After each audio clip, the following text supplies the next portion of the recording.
നമ്മുടെ കാലത്തെ വലിയ പ്രശ്നങ്ങൾ ഒന്നായിട്ട് നമ്മൾ കാണുന്നതാണ് പ്രണയം, അനുരാഗം എന്നൊക്കെ പറയുന്ന വിഷയം. നമ്മുടെ കാലത്ത് പോലും അത് വളരെ സങ്കീർണമായിട്ട് നിൽക്കുകയാണ്. പക്ഷെ ബഷീറിന്റെ കൃതികളിലൂടെ നിങ്ങൾ പോയി നോക്കും, വളരെ കൃത്യമായിട്ടാണ് പ്രണയം എന്ന് പറയുന്നത് അല്ലെങ്കിൽ അനുരാഗം എന്ന് പറയുന്ന ഒരു അനുഭവം, അതിന് കാലാന്തരത്തിൽ സംഭവിക്കാനിടയിലുള്ള രൂപമാറ്റങ്ങൾ ബഷീറിന്റെ 3-4 കൃതികൾ തുടർച്ചയായിട്ട് നിങ്ങൾ വായിക്കാൻ നിങ്ങൾക്ക് മനസ്സിലാവും. ഇപ്പൊ പ്രേമലേഖനം അദ്ദേഹത്തിന്റെ ആദ്യത്തെ അനുരാഗ കൃതികളിൽ ഒന്നാണ്. പ്രണയത്തെ അദ്ദേഹം തീവ്രമായിട്ട് അവതരിപ്പിക്കുന്നതാണ്. ഞാനിങ്ങനെ ആലോചിക്കുകയായിരുന്നു, ആ പേരുകൾ പറയണമെങ്കിൽ തന്നെ എന്താ ഋതുനന്ദ്, വൈഖരി, മഹാശരി.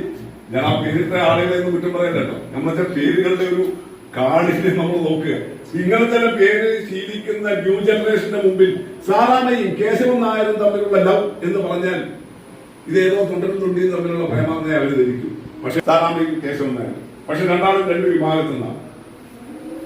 ഒരാള് ക്രിസ്ത്യനാണ്, ഒരാള് പേര് കേൾക്കുന്ന പോലെ തന്നെ ഒരു നായരും ഹിന്ദുവുമാണ്. അവരുടെ ചായ കുടിക്കെങ്കിൽ അപ്പൊ കേശവൻ നായർ ചായ ഓർഡർ ചെയ്തു, സാറാമ്മ നെറ്റി ചോദിച്ചു. അപ്പൊ ഈ ഓർഡർ എടുക്കാൻ വന്നയാൾ ചോദിച്ചു, ചേച്ചിക്ക് എന്താ വേണ്ടത്? എനിക്ക് കാപ്പി. അങ്ങനെയാണോ? നസ്രാണികൾക്ക് ചായയേക്കാൾ കുറച്ചുകൂടി ഇഷ്ടം ഏതിനോടാ? കാപ്പിയാണ്. രണ്ടാളുടെയും അഭിരുചികൾ, രണ്ടാളും പ്രേമിക്കുകയൊക്കെ ചെയ്യുന്നുണ്ടെങ്കിൽ പോലും ജന്മസിദ്ധമായ സാഹചര്യങ്ങൾ കാലത്താണെങ്കിൽ ഭർത്താവ് എന്താണ് പറയുന്നത്, ആണുങ്ങൾ പറയുന്നതന്നെ ആരും പറയണം, അല്ലേ? പറയണം. ഓടെന്തേ അത് മാറ്റി പറഞ്ഞത് എന്തായിരിക്കും പിന്നെ ആണുങ്ങൾക്കുള്ള വലിയ അത് ആണ് പെണ്ണിനെയോ പെണ്ണാണിനെയോ ഭരിക്കാനുള്ളതല്ല. ഗംഭീരമായ ഒരു ജനാധിപത്യമാണ് ആൺപെൺ ബന്ധത്തിൽ അന്ന് 75 വർഷം മുമ്പ് തന്നെ എഴുതി വെക്കുന്നത്. അവസാനമാണല്ലോ അതിന്റെ ഏറ്റവും വലിയ ക്ലൈമാക്സ്. എന്തിന്റെ ചൊവ്വയുണ്ട്?